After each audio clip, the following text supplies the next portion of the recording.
वो वायरल हुआ था। हालाँकि उन्होंने कहा है कि ये फेक वीडियो है, अभी वो होल्ड पे पड़ा हुआ है। पूरी तरह खत्म करने का इनका प्लान ही है।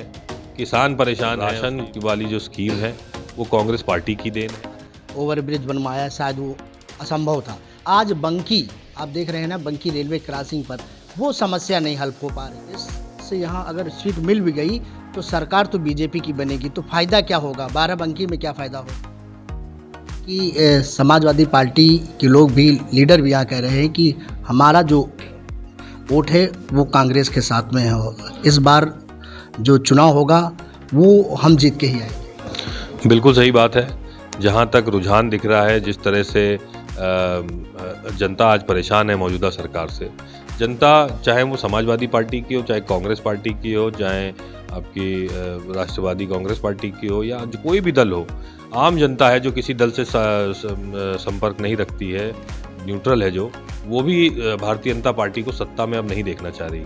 उसके कारण है कि बेरोजगारी है, महंगाई है, किसान परेशान है, उसकी लागत नहीं निकल रही है। इस तरह से बहुत सारे मुद्दे हैं और वो सारे मुद्दों को लेकर जो जनता आज असंतुष्ट है, तो वो चाह रही है कि कुछ बदलाव हो। वो ये देख रही है कौन मजबूती से लड़ने आ रहा है, और अगर कोई भी भारतीय जनता पार्टी को मजबूती से टक्कर देता नज़र आ रहा है, वो सारी जितनी न्यूट्रल जो आम जनमानस है, वो सब इंडिया गठबंधन के साथ आता दिखाई दे रहा है। तो ऐसे में जीत जो है वो तय है, उसमें निश्चित है, कोई दो राय नहीं। तनु जी, गांव क्षेत्र में मैं जाता हूं तो कुछ लोगों से बातचीत, जो राशन मिल रहा है, सम्मान निधि मिल रही है, उसको लेके कहीं ना कहीं जो दलित वोटर है उनसे भी मेरी बात हुई है, तो वो अभी जो है उसकी मोहमाया जो है बीजेपी के साथ जुड़ी हुई है। कैसे उनको अपने पाले में लाएंगे? देखिए, उनसे तो सीधे सीधे मेरा ये कहना है कि राशन वाली जो स्कीम है वो कांग्रेस पार्टी की देन है। खाद्य सुरक्षा अधिनियम 2013 के तहत ये स्कीम लाई गई थी, और ये आपका अधिकार है। ये कोई भी सरकार ये अधिकार आपसे छीन नहीं सकती, ये आपका कानूनी हक है। और अगर कोई भी सरकार हटाती है तो उसके खिलाफ कार्रवाई हो सकती है। और क्योंकि कांग्रेस पार्टी की स्कीम है, तो इंडिया गठबंधन की अगर सरकार आती है तो भी ये राशन बंद नहीं होगा। कर्नाटका जैसे प्रदेश में जहाँ कांग्रेस पार्टी की सरकार है, वहाँ 5 किलो की बजाय 10 किलो राशन मिल रहा है। तो ये बढ़ सकता है, कम नहीं होगा, ख़त्म भी नहीं होगा।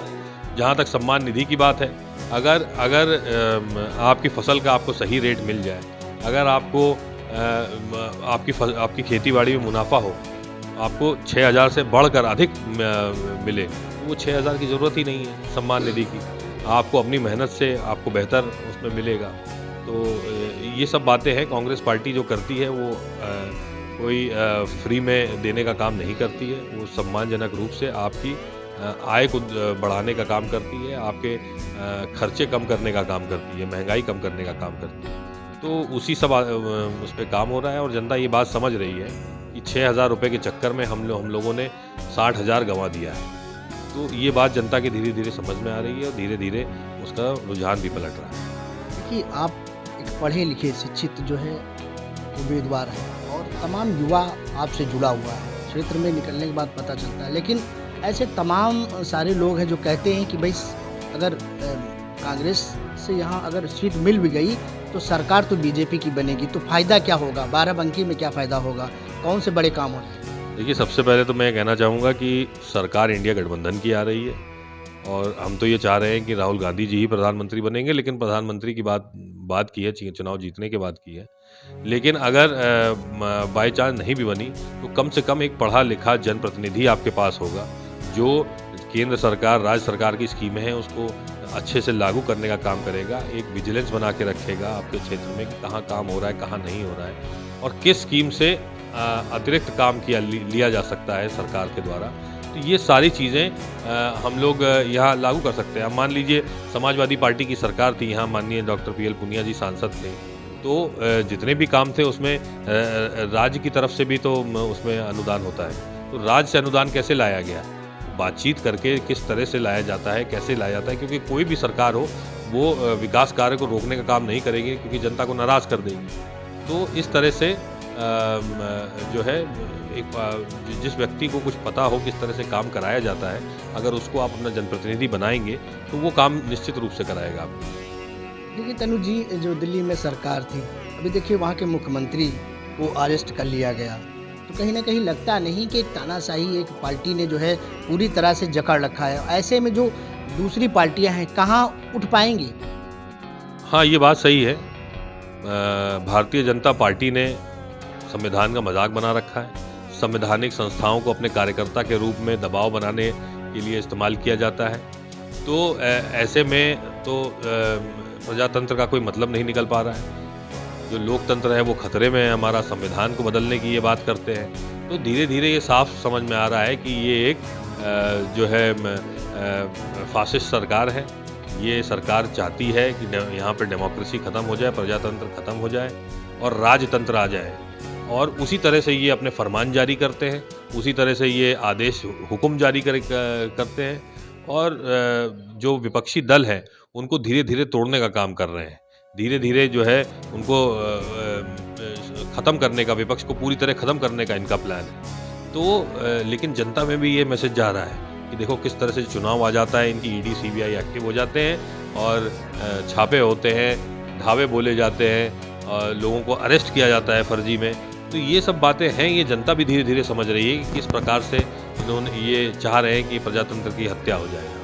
तो ये जनता के बीच में मैसेज है, लोग बदलना भी चाह रहे हैं इसको। तनुज जी, बाराबंकी से आप हैं और बीजेपी के कैंडिडेट यहाँ उपेंद्र सिंह रावत को टिकट मिला था और टिकट मिलने के बाद एक वीडियो जो है वो वायरल हुआ था। हालांकि उन्होंने कहा है कि ये फेक वीडियो है, अभी वो होल्ड पे पड़ा हुआ है। तो इसमें जो विरोधी पार्टियां हैं, अभी सारी पार्टियां चुप हैं, इसमें क्या आपका कहना है? देखिए, हमारी पार्टी का सीधे-सीधे कहना है कि ये उनका व्यक्तिगत मामला था। वो अपनी व्यक्तिगत जीवन में जो चाहे वो कर सकते हैं। अब वो असली है, नकली है, ये सब तो जांच एजेंसी अपना बताएंगी, जो एक्सपर्ट हैं वो बताएंगे इसमें।